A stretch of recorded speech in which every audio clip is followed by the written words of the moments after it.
Благодарам, почитувам председавач. Значи, прво около целта на законот.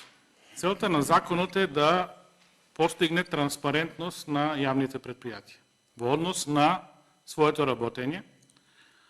Тоа работење најдобро се манифестира преку финансиските извештаи, односно на кој начин се раководи со државните пари, односно државните ресурси, и дали тие предпријатија домакински работат или не.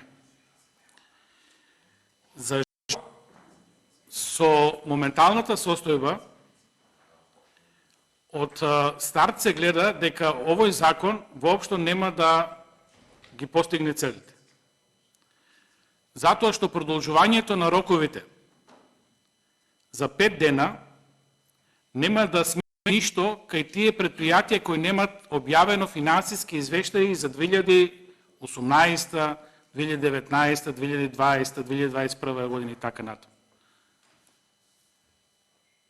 Там, реков, само едно предпријатие има објавено коректно за трет квартал 2022 година.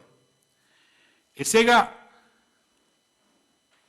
ако не се постигат целите со овој закон, тогаш многу е по-логички владата да го повлече законот и да ни достави закон во кој ќе постигнеме определени цели и во кој ќе се вметнат и казнените одредби.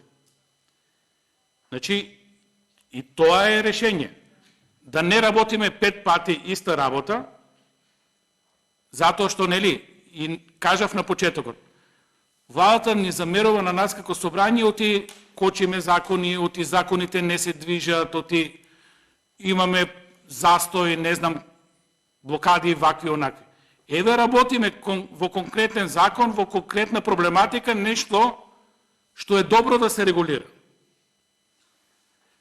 Тогаш, јас предлагам следно, да се повлече законот, нека се доработи со казнени одредби и акламативно, односно едногласно ќе го усвоиме овој закон. Во интерес на граѓаните, во интерес на транспарентност на работењето и така натаму и така натаму. Во спротивно, носиме закон само себе кој нема ништо да подобри. И добро е тука што се служуваме, сега само треба да го најдеме модел. Благодарам. Благодарам.